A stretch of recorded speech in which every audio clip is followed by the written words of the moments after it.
Alright guys, today we have some brand new information on WWE 2K15 courtesy of IGN's associate editor Vincent Ingenito, who held a short Q&A on Twitter last night to answer questions about this year's game. So let's dive straight in with the first question from Jay Campbell, who asked, is there a My Playstyle mode and how deep is it? To that, Vincent replied, there is. That wasn't part of the build I played, so your guess is as good as mine. So career mode is in, which we already knew, and that is basically my player mode, but as far as how deep it is, much like Evolution, it's a mystery. Moving on to the second question, and O asks, on a scale of 1 to 10, how good is the AI? Hard to say this early, AI is still a work in progress at this point, but it didn't do anything glaringly dumb.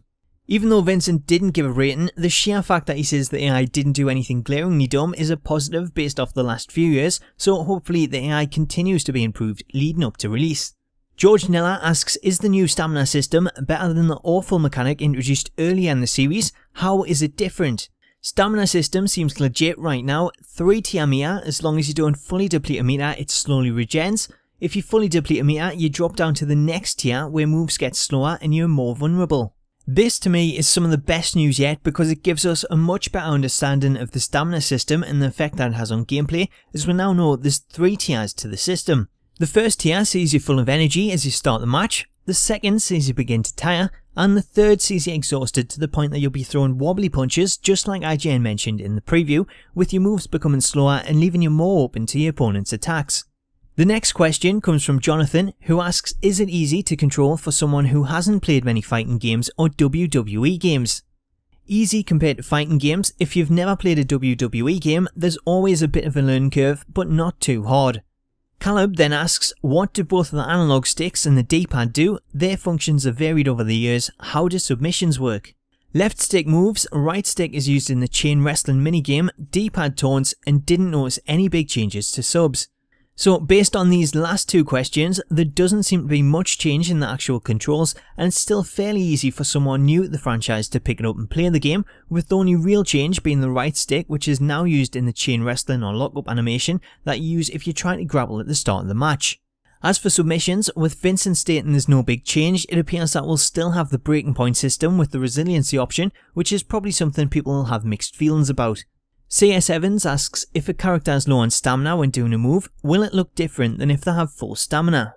Yes, many moves have 2 or 3 different animations depending upon stamina.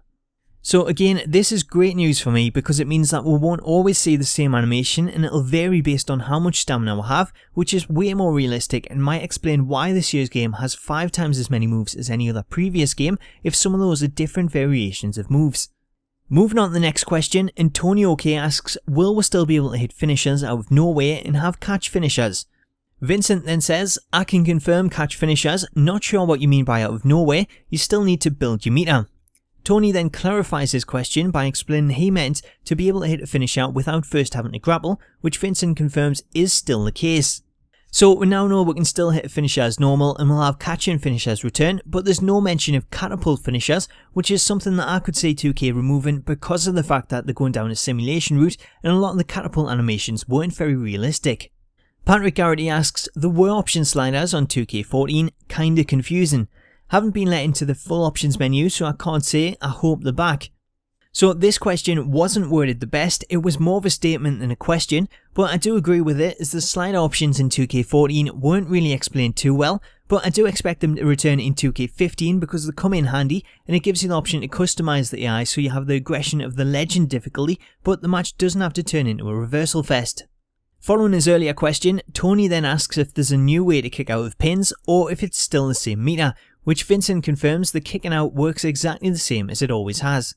Next, Sean Norton asks, can Rey Mysterio power slam the Big Show and how is the selling system? Will wrestlers actually be hurt and stay down now?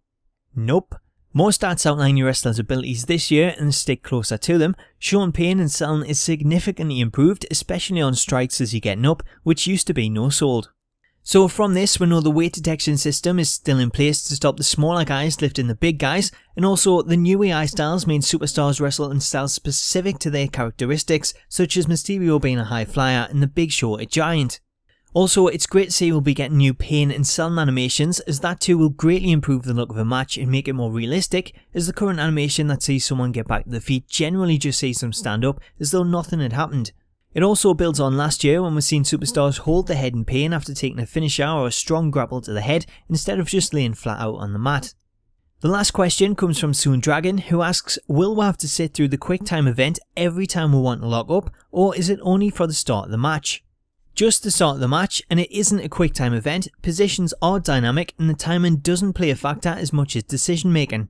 So from that, we know you don't have to lock up at the start of the match like we've seen in one of the earlier SmackDown vs Raw games where the match automatically started out that way. It's up to you if you want to lock up, as you can initiate it by pressing the grapple button. On top of that, we also know the lockup animation isn't a quick time event, so it's not going to be down to who presses the button first. Instead, it'll be the winner of the rock paper scissors style minigame. Speaking of the minigame, it's something we could see in other areas like comebacks, as the fact that it's not timed means that it should work much better online, as lag wouldn't be as much of a factor as it would be in timed button presses. So that is all the tweets from the Q&A. There's quite a lot of information come out of it, and the key word seems to be realism, as a lot of the changes revealed continue to show how 2K and Yuke's are going for a more realistic simulation this year. So let me know what you think of all the new details in the comments. I actually love the sound of the changes, as I prefer slower, more realistic simulation, but let me know your thoughts below, and until next time, I'll catch you later.